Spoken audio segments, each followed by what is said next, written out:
Hello, my name is Jessica Denise Dixon. My pronouns are she, her, hers. I am a life empowerment coach, and I support people who are culture shapers and culture shifters, culture disruptors, in doing the healing work that supports them in being whole. And I am Vanessa Fernandez, and I am an Enneagram coach and teacher and healer. And I am obsessed with exploring what makes us human and how do we be fully human. And I'm a huge fan and friend of Jessica, and I am so thrilled to be doing this conversation series, taking what we chat about on Marcos all the time and inviting others in and enriching the conversation through that invitation and expansion. The Enneagram, if it is in any form a social science or has any kind of social science bearings, then the body of observation, if it's based on a subject matter that exists within a smaller, affluent, white, upper middle class, cis hetero, whatever demographic, then maybe those observations are somewhat correct for that demographic. But because the research hasn't included, or the work hasn't always included, other lived experiences, that has to be taken into account. And I think that's such an important point that you're bringing in, and why I want to have these conversations. Why I want to hear where did the Enneagram not fit you? And when I say the Enneagram, I mean the body of Enneagram research that has been done up to this point by this particular type of person on this particular group of people. I'm always expanded when I hear what that was like for others. I know how it was for me. Yeah. But I don't know how it is for others. And I think the important thing that you're even speaking to is that norms are shaped by the people who have power. So the people who have power, wealth power, white privilege power, patriarchal power, they have shaped historically the norms of how we understand the Enneagram. And that's why hearing from people who have been systemically and historically marginalized and disenfranchised and oppressed, it is important to hear those voices, because they are also true experiences of people who have an Enneagram type and who live out their Enneagram type. We all do. And who may have a different experience than the norm, but that doesn't make them any less valid. For me as an 8, it's gonna look a lot different than a white dude who's like, 8s are focused on power, but my idea of power and how I can wield power is going to be very different than someone who has societal power. It's so easy to look at superficial expressions of type and tie it to a specific type. It's so easy to do that. And actually, I think when I talk to so many different lived experiences, and I'm like, wow, these are 2 1s and they have nothing in common but this. And then I'm like, oh, so this is the oneness. Mm-hmm. That helps me know what is actual type and what is expression. The more opposed experiences I get, the more I see where, oh, this is all just, I needed to be good, and so I right? Like I needed to be powerful, and so I and that helps me see, like, oh, so now when I'm talking with someone, I'm looking for this, not for the expressions that I saw in this one group 500 times. So I thought, oh, this must be 8ness.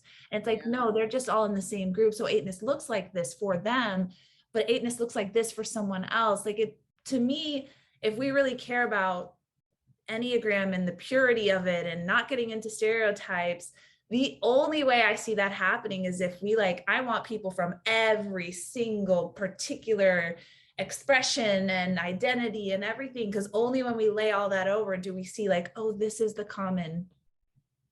commonality, that now we can work with something that's not just stereotype. Right. For me, I see the Enneagram as a tool for liberation. And I think the way to get there is through the expansion of what we Mhm. know of it, Mhm. and also dismantling, the whiteness from it. But the impact of that is often that people can spiritually bypass, because whiteness often has a way of being disembodied. What whiteness has said health looks like for each type is really informed by that disembodied.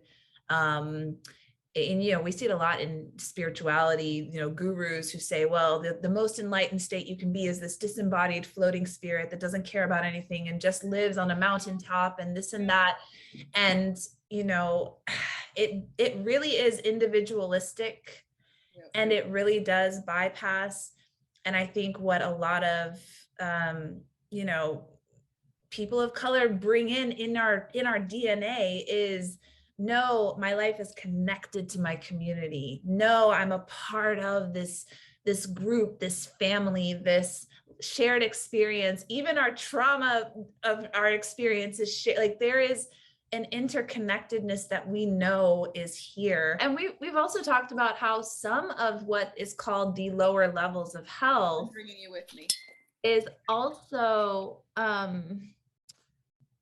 sometimes what certain types need to do to protect ourselves in environments that were not set up for our thriving and for our safety. Yep. And so sometimes that can also be, a place where condescension can come in and say, well, you just need to stop being such and such. And I'm like, yeah, and then who's going to protect me? Because the entire system is set up in a way that if I showed up that way, it would not be safe for me. So there is also privilege assumed in the fact that, well, you're just, unhealthy, and it's a you problem, and you need to heal and you need to change. And you heal societal stuff as an individual. It does not work that way. Like the individualism that you're speaking of matters, right? In our Enneagram work, the individualism of, you just like ascend your type, and you just like all of that. It's like there's something maybe that we also need to think through. Something also that we need to be cognizant of, that these are not just, that who we are is not just an individual phenomenon. It's shaped by the systems that we are a part of. It is shaped by our culture. It is shaped by all of these things. If the Enneagram, in our highest and most glorious ideals, is to be a tool for liberation and a way by which we understand more deeply how to love one another, then we have to hear from as many perspectives as possible, not just invite them in, but believe them, ask further questions, and not assume, oh, here's another one. Ugh. I feel like so often when I am invited in, and when I see others invited in who hold other perspectives than the cultural majority would, they're invited in and they'll share like the first layer. And the response will be like, oh, thank you so much for sharing. I totally understand what you're saying. And it always makes me cringe, because I'm like, no, invite me in, believe me, and then ask me 500 more questions, because you do not understand my first layer. If you say you do, you're understanding it still through your lens of whiteness, and you don't understand what's beneath it. You can't understand what's beneath it, but now you've tricked yourself into believing that you understand where I'm coming from, because you've heard the first layer, but without any assumption that maybe you don't really understand, right? Maybe you don't really understand what I just said to you, even if you kind of think you do, right? There's this arrogance of like, oh, yes, the immigrant experience, I totally understand. Thank you for sharing your perspective. And I'm like, no. That's not, we haven't even gotten to the juicy parts. So to me, it's like invite in, believe, and ask 500 million questions as if you don't know a damn thing about what they're saying, because you don't. Because you don't. Wow. That's what I think I want to do with this conversation. Yeah, I feel excited just to you know, to hear people's stories and to be able to give just a wider perspective on how people live their type. It's invaluable. Yeah. It's invaluable. Okay. I think we have more than enough here. I don't know how I'm going to edit this down. I probably won't. I'll probably be like, if you want to know what we're about, you're going to watch 10 whole minutes plus. And I'm cooking. We're You know? eating. We're doing all the things. all the human things.